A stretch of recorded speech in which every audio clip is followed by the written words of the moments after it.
The air in the Citadel hung thick with ionized particles, a silent symphony humming against my skin.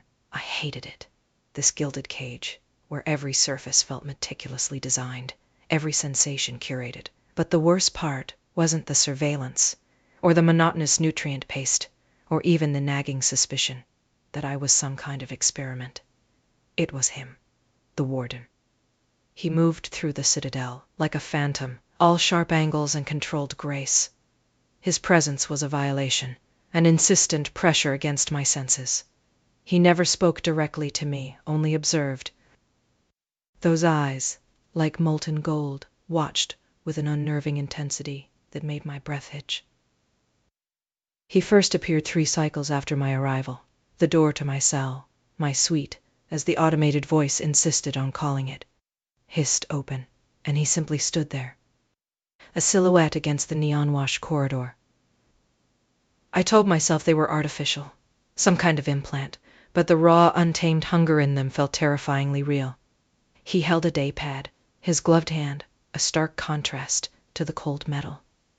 Without a word, he extended it towards me. Curiosity overriding my apprehension, I took it. The screen flared to life, displaying a single word: analyze. That was the beginning. Every cycle he presented a new challenge, a new data set, a new layer of complexity. He never praised, never criticized, only observed. His silence was a constant goad, fueling my ambition and my resentment in equal measure. The analytical tasks were intricate, demanding a level of cognitive processing I hadn't known I possessed. I dove into them, burying my fear and frustration in lines of code and complex algorithms. I became obsessed, driven by a desperate need to prove myself, to understand the game he was playing. One evening, as I worked late into the cycle, the hum of the Citadel faded into a background drone. I was nearing a breakthrough on a particularly difficult sequence. When I felt his presence, I didn't turn, didn't acknowledge him, but my pulse quickened. He was too close. The air around him charged with an energy that vibrated through me. He stopped behind me, and I could feel his breath, warm against the nape of my neck. A shiver ran down my spine, a mixture of fear and something else. His hand reached out, hovering over mine, as it manipulated the holographic interface. His touch was feather-light, barely there, but it sent a jolt of electricity through me. My fingers trembled and I almost lost control of the program. He remained silent, his presence a suffocating weight. After a moment, he withdrew his hand. The air felt cold in its absence. Sleep offered little respite. Dreams became a twisted landscape of chrome and shadows, haunted by his golden eyes. I would wake up gasping, my body slick with sweat, the phantom touch of his hand lingering on my skin. I knew this was wrong, that I was being manipulated, but the desire that coiled within me was undeniable. It was a dark, forbidden thing, a hunger for something I couldn't name, something I shouldn't want. The next challenge he presented was different. It wasn't data or code. It was a sensory deprivation chamber. He stood at the entrance, his expression unreadable. He extended a hand, a silent invitation. Fear warred with a perverse curiosity.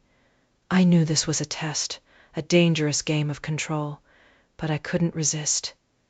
Slowly I reached out and took his hand. His grip was firm, cool against my skin. He led me into the chamber. The door hissed shut, plunging me into absolute darkness. The air grew thick, heavy with an artificial scent. Ozone and something else, something musky and primal.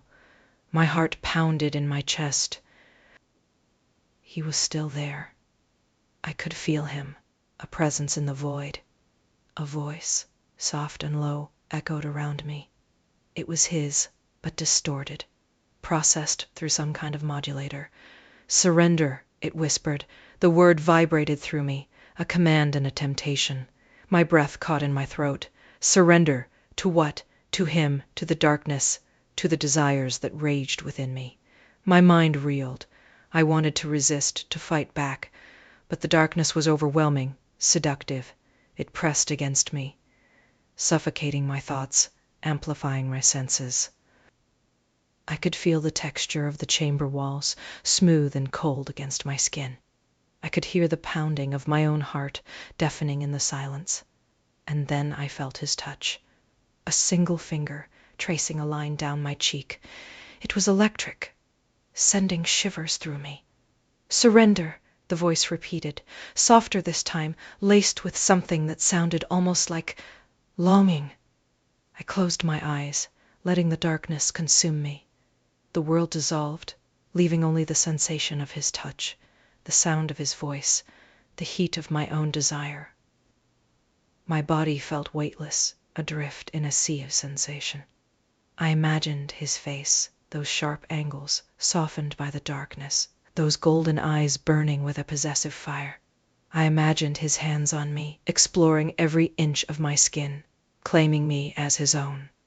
The thought was terrifying, exhilarating. A wave of heat washed over me, and I moaned softly. "Yes," I whispered, the word barely audible. "Yes, I surrender." The chamber filled with light, a soft, diffused glow that gradually intensified. I opened my eyes, blinking against the brightness. He was there, standing before me, his face no longer hidden in shadow. His eyes were fixed on me, burning with an intensity that made my knees weak. He reached out, cupping my face in his hands. His touch was gentle, reverent. "You are stronger than you know," he said, his voice raw, unfiltered. And in that moment I understood. This wasn't about control or experiments or captivity. It was about choice. He had given me a choice, a chance to confront my deepest fears and desires, and I had chosen to surrender. Not to him, but to myself. The touch of his lips on mine was like a spark, igniting a fire that had been smoldering within me for too long. It was a kiss of forbidden pleasure, of dark surrender, of ultimate freedom. I met his kiss with a fierceness that surprised even me. I pulled him closer, my hands tangling in his hair, my body pressed against his. He tasted of ozone and something else, something wild and untamed. I wanted more, needed more, and as the kiss deepened, I knew that this was only the beginning. The Citadel was still a cage, but I was no longer a prisoner. I was a willing participant in a game of desire, a game where the stakes were higher than I could have ever imagined, and I was ready to play.